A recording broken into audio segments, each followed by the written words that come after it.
Hello students, good morning. Students, जैसा कि हम पिछले लेक्चर में अपना ड्यूलिटी वाला टॉपिक फिनिश कर चुके थे, उस पे बेस हमने क्वेश्चंस भी देख लिए थे और ड्यूलिटी क्या होती है ये सब कुछ हम पढ़ चुके थे।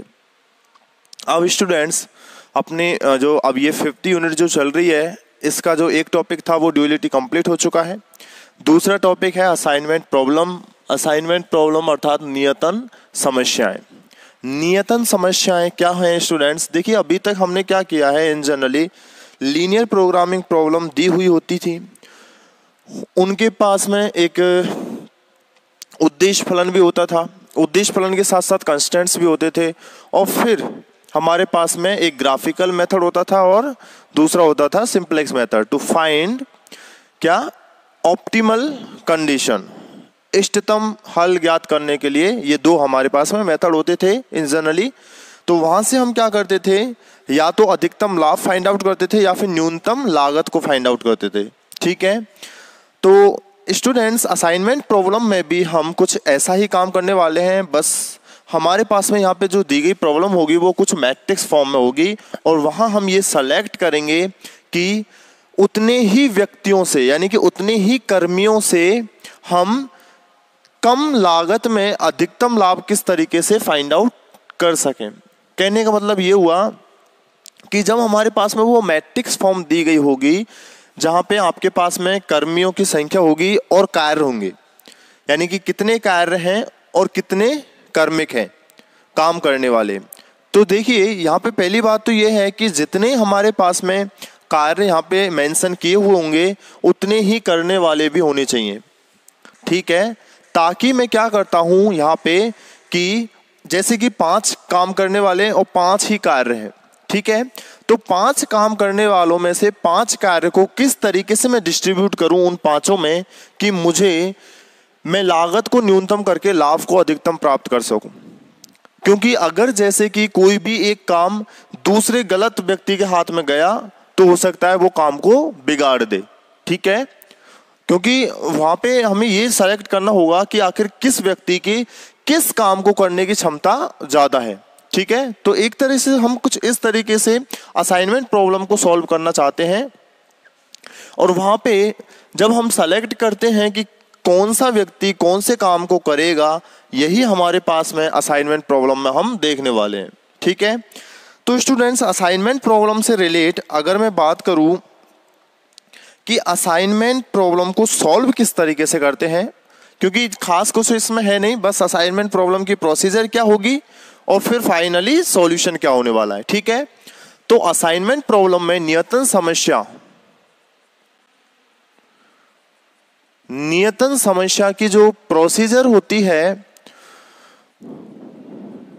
वो क्या होगी, तो देखिएगा, इसकी प्रोसीजर कुछ इस तरीके से होती है, ध्यान से सुनते हुए चलना। पहला होता है पंक्ति समानयन। पंक्ति समानयन, पंक्ति समानयन से मतलब है स्टूडेंट्स कि जब हमारे पास में दी गई प्रॉब्लम होगी उसमें से हर एक पंक्ति में हम क्या करते हैं, मिनिमम वैल्यू को सेलेक्ट करते हैं, जो वहां पे जैसे कि 1 2 3 4 5 इस तरीके से इस पंक्ति में ये नंबर्स दिए हुए हैं, तो इनमें से सबसे मिनिमम नंबर को सेलेक्ट करते हैं और उस पंक्ति में से उस मिनिमम जो नंबर है उसको घटा देते हैं। इसी प्रकार दूसरी पंक्ति में मिनिमम नंबर सेलेक्ट करते हैं और उसी पंक्ति में से उसको घटा देते हैं। सेम प्रोसीजर, हर एक पंक्ति के लिए हर एक न्यूनतम अवयव और न्यूनतम नंबर फाइंड आउट करते हैं और फिर उसी पंक्ति में से उस अवयव को घटा देते हैं। ठीक है, तो इस तरीके से हो जाता है पंक्ति समानयन। दूसरा होता है स्तंभ समानयन। स्तंभ समानयन में क्या होता है, जो हमारे पास में पंक्ति समानयन से मैट्रिक्स फाइंड आउट हुई है, जो पंक्ति समानयन से मैट्रिक्स फाइंड आउट हुई है, उसमें अब हम स्तंभों पे बात करते हैं कि स्तंभ में कौन सा अवयव सबसे कम है, उस अवयव को इस स्तंभ में से घटा देते हैं। दूसरे स्तंभ में कौन सा अवयव सबसे कम है, उस अवयव को इस दूसरे स्तंभ में से घटा देते हैं। सिमिलरली जैसे पंक्ति के लिए किया था अब स्तंभ के लिए कर देते हैं। फिर तीसरा काम होता है शून्य निर्दिष्टीकरण।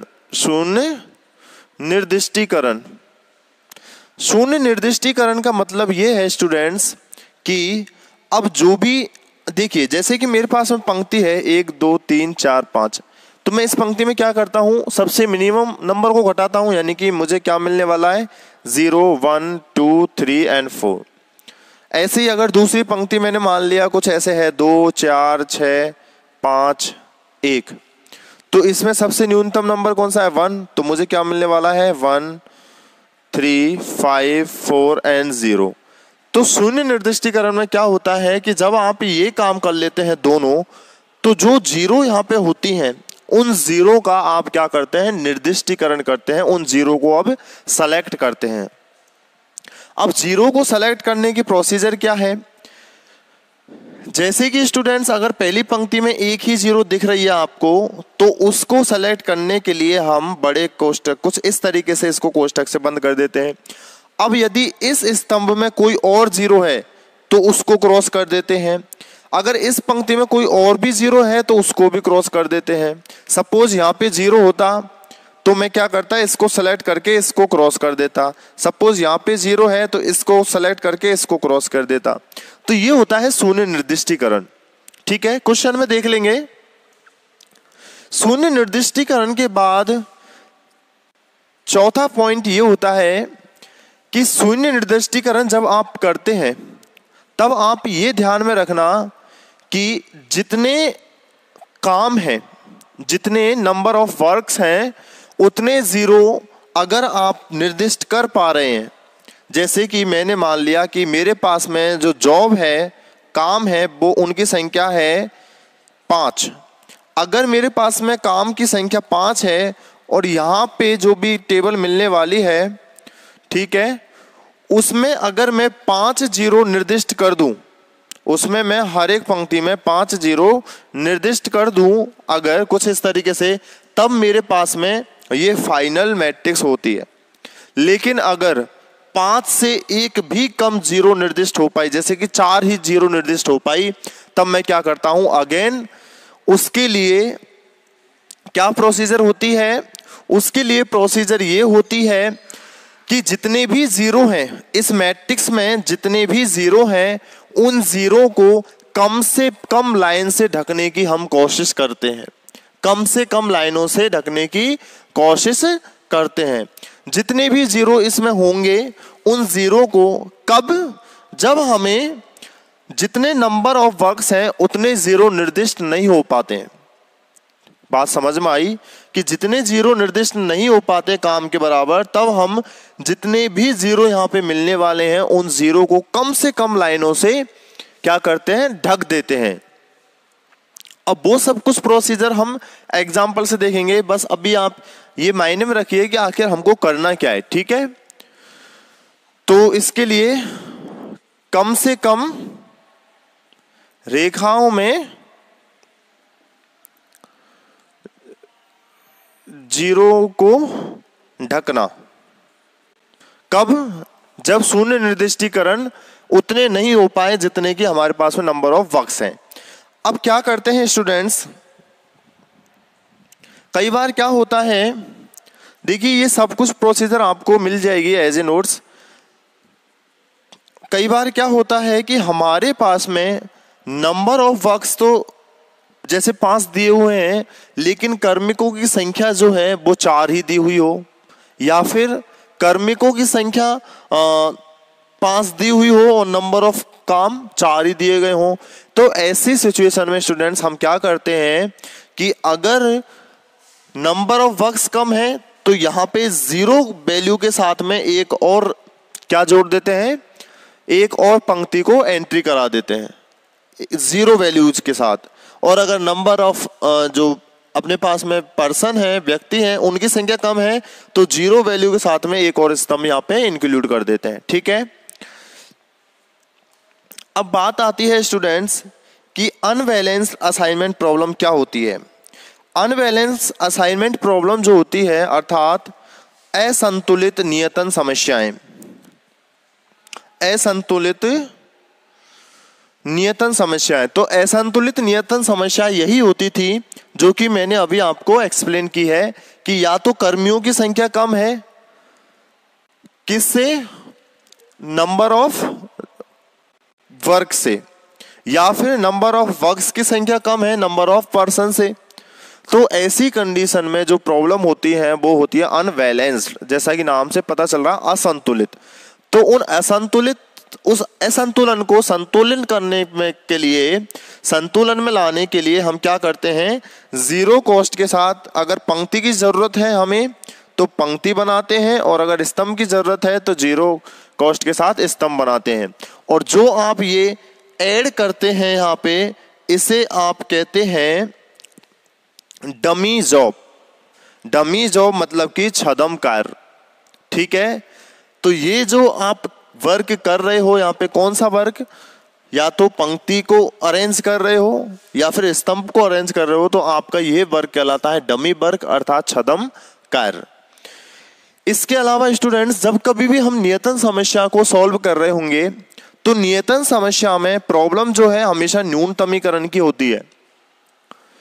क्वेश्चन में क्लियरली आपको मेंशन करेगा वो कि हमें न्यूनतम लागत के लिए काम करना है। लेकिन अगर कभी प्रॉब्लम में अधिकतम की कंडीशन दे दी जाए तो स्टूडेंट्स आपको जितनी भी यहाँ पे दी गई प्रॉब्लम में जितनी भी एंट्रीज है उन सभी एंट्रीज को -1 से गुना कर देना है। बात समझ में आई? क्योंकि हमारे पास में नियतन समस्या में न्यूनतम लागत के लिए हम वर्क करते हैं, इसलिए अगर आपको अधिकतम की कंडीशन दे रखी है तो आप मैट्रिक्स के प्रत्येक अवयव को -1 से गुना कर देते हैं, ठीक है। इसके अलावा आपके पास में एक और डेफिनेशन आती है और वो डेफिनेशन है इनफिजिबल असाइनमेंट, असंगत नियतन। असंगत नियतन क्या होता है? असंगत नियतन का मतलब ये है, इनफिजिबल असाइनमेंट का मतलब ये है स्टूडेंट्स, एक तो पढ़ी हमने असंतुलित, अनबैलेंस्ड नियतन समस्या। अनबैलेंस का मतलब आप समझ ही चुके थे कि या तो कर्मियों की संख्या कम हो कार्यों की संख्या से, या फिर कार्यों की संख्या कम हो कर्मियों की संख्या से। तो उस केस में जो हम बैलेंस ही बनाने के लिए जो ये जीरो पंक्ति या फिर जीरो स्तंभ को इंक्लूड करते हैं यहाँ पे, तो वह समस्या कहलाती है असंतुलित नियतन समस्या। और जो वर्क आप ये जीरो इंक्लूड करने में कर रहे हो, ये आपका कार्य कहलाता है, कौन सा कार्य? डमी जॉब अर्थात छदम कार्य, ठीक है। एक डेफिनेशन यहां पे है इनफिजिबल, इनफिजिबल यानी कि असंगत नियतन। असंगत नियतन क्या होता है स्टूडेंट्स? कई बार क्या होता है प्रॉब्लम में, जब हम प्रॉब्लम को सॉल्व कर रहे होंगे तब जो कर्मियों की संख्या है उनको कार्य नियत करने में हमें प्रॉब्लम होती है। अर्थात हम क्या करते हैं कि एक कर्मी को एक ही कार्य नियत कर पाना पॉसिबल नहीं हो पाता है। कई बार प्रॉब्लम में जब फाइनल मैट्रिक्स हम बनाते हैं ये सब कुछ काम करने के बाद, तब हम क्या करना चाहते हैं कि क्योंकि हम एक कर्मी को एक ही कार्य देना चाहते हैं, एक ही कार्य उसको नियत करना चाहते हैं, लेकिन कई बार प्रॉब्लम में एक कर्मी को एक कार्य को नियत कर पाना ही मुश्किल हो जाता है। एक ही काम को अगर नियत कर पाना मुश्किल हो जाता है तो ऐसी समस्या कहलाती है असंगत नियतन, इनफिजिबल असाइनमेंट्स, ठीक है। तो इन डेफिनेशन से रिलेटेड जितने भी ये रूल्स हैं, रेगुलेशंस हैं विद डेफिनेशन, इनके नोट्स आपको प्रोवाइड करा दिए जाएंगे। बाकी अब हम ये सारी प्रोसीजर देखते हैं एक एग्जाम्पल के जरिए, ठीक है। हर एक जो भी देखिए, पहले इनको याद रख लीजिए आप। पंक्ति समानयन करते हैं, स्तंभ समानयन करते हैं, फिर शून्य निर्दिष्टीकरण करते हैं। अगर शून्य निर्दिष्टीकरण में आपको जितने वर्क हैं, यानी कि एक तरह से जितने ऑर्डर की ये मैट्रिक्स बन रही है, जैसे कि 5 × 5 की है ऑब्वियस है ये एक स्क्वायर मैट्रिक्स ही बनेगी। तो 5 क्रॉस 5 है तो आपको 5 0 अगर यहाँ पे इस तरीके से असाइनमेंट आपने कर लिए, निर्दिष्ट कर लिए, तब तो यहीं पे प्रोसीजर स्टॉप हो जाती है। लेकिन अगर 5 में से जैसे 4 ही हो पाए, कई बार 3 ही निर्दिष्ट कर पाए, तो फिर आपको ये प्रोसीजर पे जाना होगा। और ये प्रोसीजर ये कहती है कि जितने भी जीरो होंगे उनको कम से कम रेखाओं में आपको ढकना है। तो चलिए देखते हैं कि किस तरीके से शून्य निर्दिष्टीकरण करते हैं, किस तरीके से कम रेखाओं में उनको हम ढकते हैं। चलिए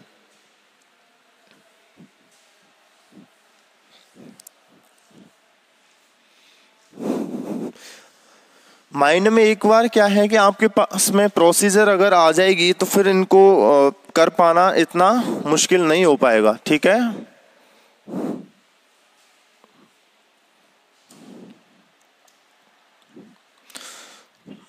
एग्जाम्पल नंबर 2 की बात करते हैं स्टूडेंट्स। ये आपके एग्जाम में भी पूछा हुआ क्वेश्चन है।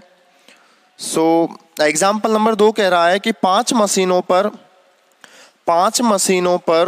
5 कार्य, प्रत्येक को एक एक कार्य निर्दिष्ट करने हैं। देखिए क्वेश्चन में दिया हुआ है कि 5 मशीन है और 5 ही कार्य हैं, और इसमें कोष्टक में दिया हुआ है कि प्रत्येक को एक एक कार्य ही निर्दिष्ट करने हैं, जिनकी संबंध लागत मैट्रिक्स आपको दी हुई है। तो न्यूनतम निर्दिष्टीकरण समस्या को हल कीजिए। देखिए प्रॉब्लम न्यूनतम निर्दिष्टीकरण दे दी हुई है। तो देखिए एग्जाम्पल नंबर 2 और इसने कौन सी लागत मैट्रिक्स दी है, यहाँ पे लिखा हुआ है जॉब्स यानी कि कार्य, और यहाँ पे है मशीन।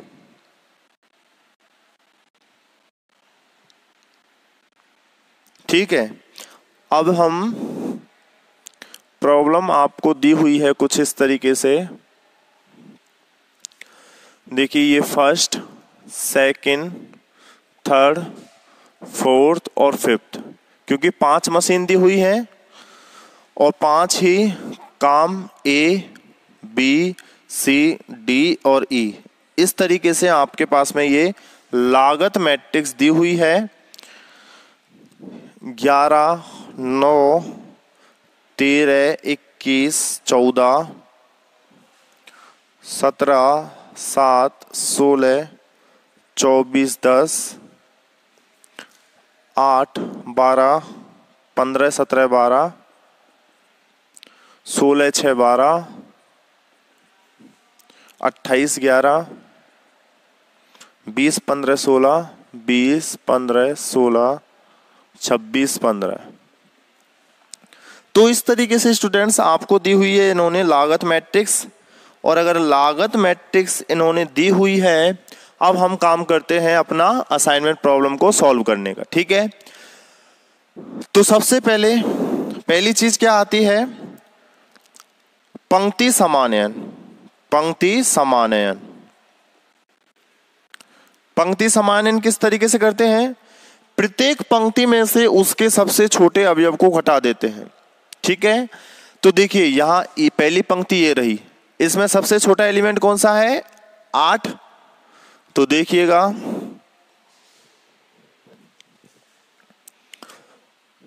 यहां पे 8 है, तो 11 में से 8 गए तो 3, 17 में से 8 गए तो 9, 8 में से 8 गए तो 0, 16 में से 8 गए तो 8 और 20 में से 8 गए तो 12। ठीक है, अब इस पंक्ति में कौन सा एलिमेंट सबसे छोटा है, 6। 9 में से 6 गए तब 3, 7 में से 6 गया 1, 12 में से 6 गया 6, 6 में से 6 गया 0, 15 में से 6 गया तो 7, सॉरी 9 और 6 15, 13, 16, 15, 12 और 16। तो यहाँ पे न्यूनतम 12 है, तो 13 में से 12 गए जब 1, 16 में से 12 गया तो 4, 15 में से 12 3, 12 में से 12 0 और 16 में से 12 गया तो अगेन 4। ये ठीक है। 21, 24, 17, 28, 26 सबसे छोटा है 17, 17 और 4 21, 21 में से 17 गए तो 4 और 17 और 24 में से 17 गए तो 4 3 7, 17 में 17 गए तो 0, 28 में से 17 गए तो 8, ये 8 9 10 11, और 26 में 17 गए तब 6 और 3 9। ठीक है, यहाँ पे देखिए 14 10 12 11 15, सबसे छोटा 10 है तो यहाँ पे हो जाएगा ये 4 0 2 1 और 5। तो इस तरीके से ये बन गई हमारी पंक्ति समानयन।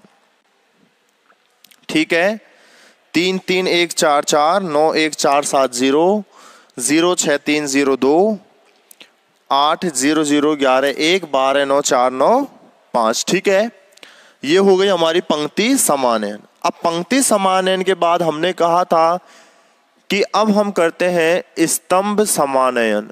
स्तंभ समानयन और स्तंभ समानयन में हमने कहा था कि जो मैट्रिक्स हमें पंक्ति समानयन से मिलेगी उससे हम स्तंभ समानयन करेंगे। यानी कि अब इस मैट्रिक्स पर हम बात करते हैं कि इस मैट्रिक्स में सबसे स्तंभ की बात करते हैं अब, क्योंकि स्तंभ समानयन कर रहे हैं। तो इसमें सबसे छोटा एलिमेंट क्या है? 1। तो 1 को घटा देते हैं तो मुझे मिलने वाला है 2 2 0 एंड 3 3। इसमें सबसे छोटा है 0, तो 0 है, 9 में से 0 गया तो 9 ही बचेंगे। ये 1 ही है, ये 4, ये 7 और ये 0।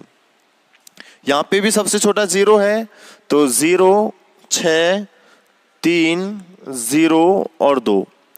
इसमें भी सबसे छोटा 0 है तो यहाँ पे ये एज इट इज 8 0 0 11 और 1, क्योंकि 1 में से 0 गए तो 1 ही बचेगा।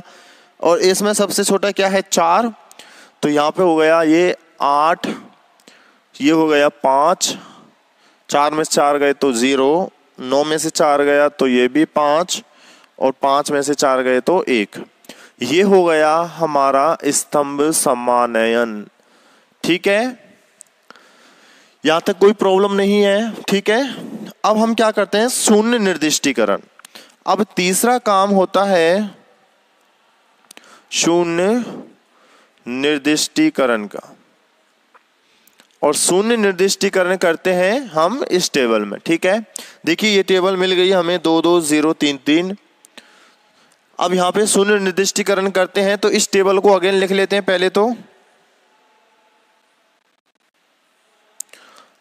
2 9 0 8 8 2 1 6 0 5 0 4 3 0 0 3 7 0 3 7 0 11 5 और 3 0 2 1 1। अब यहाँ पे शून्य निर्दिष्टीकरण करते हैं। देखिए पहली पंक्ति में 0 ये रहा तो इसको मैंने निर्दिष्ट कर दिया।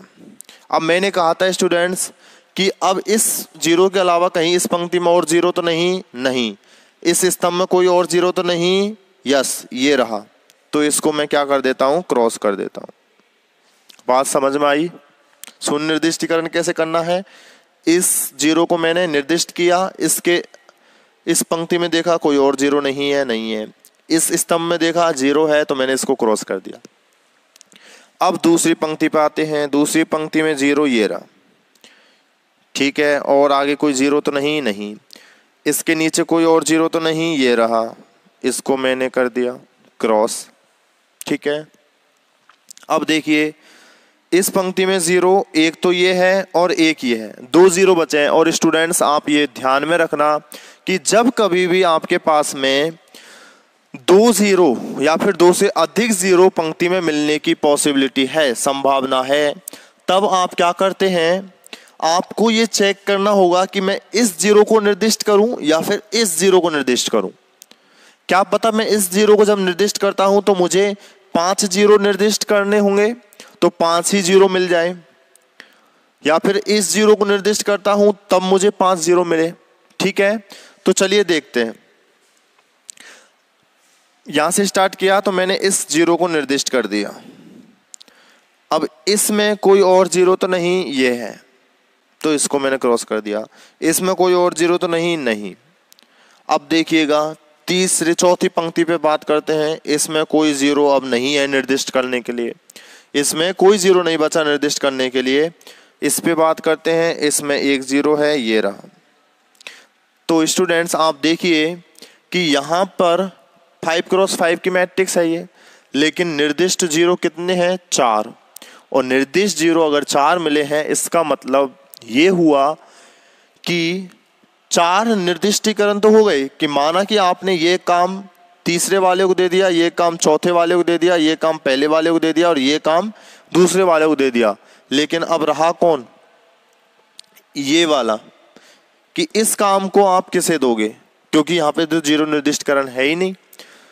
ठीक है, तो अब हम क्या करते हैं, अगेन हमारे पास में जो नेक्स्ट प्रोसीजर थी कि अब हम इन जीरो को, जो यहाँ पे जीरो है, उन जीरो को कम से कम लाइनों में ढकने की कोशिश करते हैं।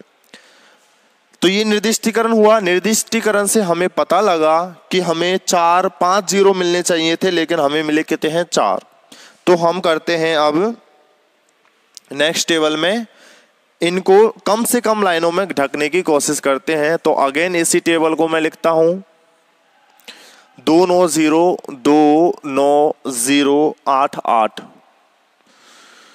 2 1 6 2 1 6 0 5, ठीक है, 0 4 3 0 4 3 0 0, 3 4 0 11 5, और ये हो गया 3 0 2 1 1। स्टूडेंट समझ में आ रहा है ना कि यहाँ पे हमें 4 ही जीरो मिले, चाहिए हमें 5, इसलिए अब जो नेक्स्ट प्रोसीजर है कि जितने भी जीरो यहाँ पे हैं उनको कम से कम पंक्तियों में मैं ढकने की कोशिश करता हूँ। ढकने का मतलब कि इनके ऊपर मैं पंक्ति ड्रॉ करता हूँ। देखिए, एक जीरो ये है, एक ये है, इसमें 3 है, इसमें एक ही है, इसमें भी एक है। तो अब मैं किस दूं और अधिक से अधिक जीरो ढकाई आ जाए, यानी कि सभी जीरो ढकाई आ जाए। तो देखिएगा, अगर मैं ऐसे लाइन खींचता हूं तो यहाँ पे एक ही जीरो ढकाई आएगी, ऐसे खींचता हूं एक जीरो यहाँ पे ढकाई आएगी, ऐसे खींचता हूं यहाँ पे ये 3 जीरो को कवर कर देगा, ऐसे खींचता हूं तो ये 1 जीरो को, ऐसे जीरो को, इस तरीके से खींचने लगा अगर मैं, तो 5 लाइन मेरे पास में खींचने वाली है। इसका मतलब अब क्या करें, अब देखिए, अगर मेरे पास में ऐसे लाइन खींचने से यहाँ पे 3 जीरो कवर हो रही है, तो पहले तो मैं इसको खींच दूं, इसने कर ली 3 जीरो कवर, ये तो ठीक है। अब अगर मैं एक एक इन जीरो को अगर मैं ऐसे लाइन खींचता हूं तो मेरे पास में ये टोटल लाइन हो जाएंगी 5। अब देखिए, अगर मैं इन जीरो को ऐसे क्रॉस करूं तो ये जीरो कवर हो जाएगी एक लाइन से, ये जीरो कवर हो जाएगी दूसरी लाइन से। अब देखिए, ये जीरो, यानी कि ये लाइन 2 जीरो को कवर करने वाली है, ठीक है। तो अब 2 लाइन हो गई। अब रही ये 2 पंक्ति, तो अब इनके लिए मैं क्या करता हूं, ऐसे ही मैंने ये लाइन खींच दी कुछ इस तरीके से, और ये खींच दी। अब देखिए, नंबर ऑफ लाइन कितनी है, 1 2 3 और एक 4, यानी कि 1 2 3 4, और पहले कितनी हो रही थी, 5। तो इसलिए मैंने इन लाइनों को इस तरीके से खींचना है ना, इस तरीके से मैंने इनको खींच लिया, जिससे कि मेरे पास में कम से कम लाइन खींचनी पड़ी और सारी जीरो भी कवर हो गई। तो पहला काम ये हुआ। अब प्रोसीजर आपका क्या कहता है कि जैसे ही आपने लाइन से इन जीरो को कवर कर लिया, अब आपके पास में जो एलिमेंट बचे हैं जो लाइन से कवर नहीं हुए हैं, ध्यान से सुनना, जो एलिमेंट बचे हैं जो कि लाइन से कवर नहीं हुए हैं, जैसे कि ये है, ये है, ये है और ये है, तब हमारे पास में प्रोसीजर ये होती है कि इन अनकवर जो ढके हुए नहीं हैं उन एलिमेंट में से सबसे न्यूनतम एलिमेंट आपको सेलेक्ट करना है, सबसे न्यूनतम एलिमेंट आपको सेलेक्ट करना है। और कौन सा है वो, देखिए, अनकवर एलिमेंट 2 2 8 5 3 3 5 1, तो सबसे न्यूनतम कौन सा है, 1। तब हम स्टूडेंट्स इस 1 को, जितने भी ढके हुए नहीं हैं, जितने भी एलिमेंट ढके हुए नहीं हैं, उनमें से नेक्स्ट टेबल बनाने के लिए हम सबसे पहले तो इस 1 को घटा देते हैं इन अनकवर एलिमेंट में से, अनकवर एलिमेंट्स में से इन एक को हटा देते हैं, न्यूनतम अवयव को। देखिए दोबारा सुनना कि जितने भी अवयव ढके हुए नहीं हैं उन अवयवों में से सबसे पहले हमें न्यूनतम नंबर सेलेक्ट करना है और उस न्यूनतम नंबर को जो ढके हुए नहीं हैं उनमें से घटाना है। तो देखिए 2 में से 1 गया तो 1, 2 में से 1 गया तो 1, फिर यहाँ पे ये स्पेस है इसके लिए, 3 में से 1 गया तो 2 और 2, ये अनकवर थे। इधर भी लिख लेते हैं 7 4, इधर लिख लेते हैं 4, 5 में से 1 गया 4, 1 में से 1 गया तो 0। ये तो हो गए अनकवर की बात, जो ढके हुए नहीं है। अब स्टूडेंट्स दूसरी बात कि जो न्यूनतम अवयव आपने सेलेक्ट किया है अनकवर एलिमेंट में से, उस न्यूनतम अवयव को हम जोड़ते हैं। उस न्यूनतम अवयव को हमें जोड़ना होता है कौन से एलिमेंट में? जो कि लाइन से 2 बार ढका हुआ हो, जो कि लाइन से 2 बार ढका हुआ हो। लाइन से 2 बार ढकने का मतलब क्या है? देखिए ये 0 लाइन से 1 बार ही ढका हुआ है, लेकिन ये 4 जो है वो लाइन से 2 बार ढका हुआ है। देखिए ध्यान से, 1 बार तो इससे ढका हुआ है, 1 बार इससे ढका हुआ है, 2 बार ढका हुआ है लाइन से। ये 3 भी 1 बार इससे ढका हुआ है, 1 बार इससे ढका हुआ है। ये 0 भी 1 बार इससे ढका हुआ है, 1 बार इससे ढका हुआ है। इसका मतलब ये हुआ कि इस न्यूनतम अवयव, कौन सा न्यूनतम अवयव? जो कि अनकवर यानी कि जो ढके हुए नहीं है उनमें से हमने सेलेक्ट किया है, उस न्यूनतम अवयव को जो 2 बार अवयव ढके हुए हैं उनमें हम जोड़ देते हैं, और जो अवयव 1 बार ढके हुए हैं उनको एज इट इज लिख देते हैं। तो जो अवयव 1 बार ढके हुए हैं उनको एज इट इज लिखते हैं 9 0 8 1 6 0, और जो अवयव 2 बार ढके हुए हैं उनमें इस अनकवर में से जो न्यूनतम अवयव आपने सेलेक्ट किया है उसको जोड़ देते हैं। तो 4 और 1 5, ये 1 बार ढका हुआ है, 0 एज इट इज। 3 और 1 4 क्योंकि 2 बार ढका हुआ है, 0 और 1 1 क्योंकि ये भी 2 बार ढका हुआ है, 0 1 बार ढका हुआ है तो एज इट इज। 4 1 बार ढका हुआ है तो 4 0 एज इट इज। ये भी 1 बार ढका हुआ है, 0 2 एज इट इज। ये भी 1 1 बार ढके हुए हैं तो 11 1 एज इट इज। बात समझ में आई कि ये टेबल किस तरीके से फाइंड आउट करनी है? देखिए सबसे पहले आपने यहाँ पे ये सेलेक्ट किए 0, जो कि आपको 5 नहीं मिले, तब आपने इन 0 को कम से कम लाइन में ढकने की कोशिश की। फिर जो भी अनकवर एलिमेंट थे उनमें से सबसे न्यूनतम अवयव को आपने सेलेक्ट किया और उसे अनकवर एलिमेंट में से ही घटा दिया, लेकिन साथ ही साथ इस न्यूनतम अवयव को जोड़ते हैं कौन से एलिमेंट में? जो कि 2 बार ढके हुए हैं। तो इस तरीके से हमारे पास में ये टेबल मिल गई। अब अगेन हम शून्य निर्दिष्टीकरण करते हैं। तो अब इसमें हम अगेन शून्य निर्दिष्टीकरण करते हैं। तो अब देख लीजिए कि अगर ये नेक्स्ट टेबल इसी में काम करवाना चाह रहा है या फिर क्या है। तो देखिएगा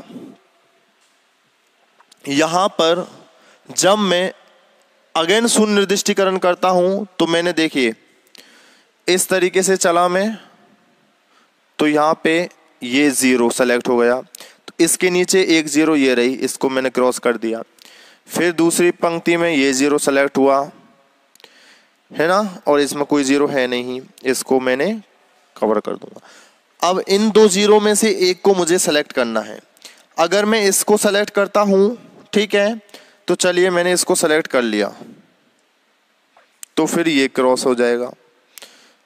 अगेन देखिए इस पंक्ति में कोई भी 0 नहीं बचा सिलेक्शन के लिए। इसमें अगर मैंने इसको सेलेक्ट कर लिया तो ये क्रॉस हो गया। इसका मतलब ये हुआ स्टूडेंट्स कि अगेन मुझे वही 4 ही 0 मिली है। अब अगेन अगर इस टेबल में ही मुझे 4 0 मिली है तो फिर अगेन मैं क्या करता हूँ, यही प्रोसीजर कि इसको भी मैं कम से कम लाइन में ढकने की कोशिश करने वाला हूँ। यहाँ तक स्क्रीनशॉट ले लीजिए।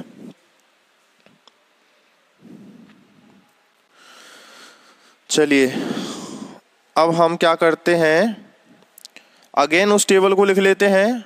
कौन सी है? 1 9 0 8 7 1 1 6 0 4 0 5 4 1 0 5 4 1 and 0 2 4 0 11 4 2 4 0 11 4 and 2 0 2 2 0 2 1 0 1 0। ठीक है, यही टेबल हमने अगेन लिख ली और अब हमें करनी है ये लाइन से ढकने हैं जीरोज। ये जीरोज हमें लाइन से ढकने हैं कम से कम पंक्तियों में। ऐसे ढकूंगा तो एक लाइन ये हो जाएगी, दूसरी लाइन ये हो जाएगी, तीसरी लाइन ये हो जाएगी, चौथी लाइन ये हो जाएगी और पांचवी लाइन ये हो जाएगी। तो कवर तो हो जाएंगे लेकिन 5 लाइन हो जाएगी। चलिए अगर मैं इसको ऐसे ढकता हूँ, देखिए वैसे तो ये जो है 0 0 ये 2 जीरोज को कवर करती है ये लाइन, तो एक लाइन तो मैं ये ड्रॉ कर दूं। ठीक है, एक लाइन तो मैंने ये ड्रॉ कर दी जो कि 2 जीरोज को कवर कर रही है। इधर देखिए ये 0 और ये 0 यानी कि ये लाइन भी 2 जीरो को कवर कर जाएगी, तो एक लाइन मैंने ये खींच दी। वैसे कितनी मिल रही थी? 5। अब देखिए कौन कौन से जीरो रह गए, एक तो जीरो ये। अब देखिए ये 0 और ये 0 यानी कि एक लाइन ये जो है वो भी 2 जीरो कवर कर रही है, ये भी ठीक है ना। अब एक ये 0 रह गई, तो 1 2 3 लाइन तो मिल गई, तो दूसरी चौथी लाइन हम इस तरीके से भी ड्रॉ कर देते हैं। ठीक है, तो चौथी लाइन हमने इस तरीके से ड्रॉ कर दी। अब क्या करते हैं, वही जो हमारे पास में अनकवर एलिमेंट हैं उनमें से सबसे न्यूनतम अवयव को सेलेक्ट करना है। तो अनकवर एलिमेंट ये रहे, सबसे न्यूनतम अवयव क्या है? 1। सबसे न्यूनतम अवयव 1 है, तो फिर हम क्या करते हैं, सबसे न्यूनतम अवयव को अनकवर एलिमेंट में से घटा देते हैं। तो 1 में से बन गया तो 0 0 और 0 0 0 0 और इसमें से एक गया तो 8, इसमें से एक गया तो 1, इसमें से गया तो 3 और फिर कहाँ है? इधर ये 6 ये 3, 7 में से 1, 4 में से 1 और इधर 4 में से 1 यानी कि ये भी 3। अब रह जाते हैं जो एक बार ढके हुए हैं उनको हम एज इट इज लिख देते हैं 0 8 6 0 0 8 6 0 एक बार ढके हुए हैं। इधर 0 11 एक बार ढका हुआ है, 0 11 एक बार ढका हुआ है। इधर 2 0 और ये 0 एक बार ढके हुए हैं, 2 0 ये भी 0 एक बार ढका हुआ है। अब इसमें जो 2 बार ढके हुए हैं, एक तो ये रहा, एक ये और एक ये, इनमें इस एक को जोड़ देते हैं न्यूनतम अवयव को। तो ये हुआ 5 2 3 और 2। तो अब ये 0 5 एज इट इज हैं क्योंकि ये भी एक बार ढके हुए हैं। ये हो गया 5, ये हो गया 2, ये 0 एज इट इज है, ये हो गया 3 और ये हो गया 2। ठीक है, अब हम क्या करते हैं, अगेन शून्य निर्दिष्टीकरण करते हैं। तो अगेन शून्य निर्दिष्टीकरण में देखिएगा, अब अगेन हम शून्य निर्दिष्टीकरण करते हैं। यहाँ पे तुम देखिए, यहाँ पे 2 सिलेक्शन है, आपके पास में 2 चॉइस हैं। अगर आप इसको करते हैं और इसको करते हैं, अगर इसको करते हैं तो 1 2 ये 0 कैंसिल हो जाएंगे, ये 2 0 कैंसिल हो जाएंगी।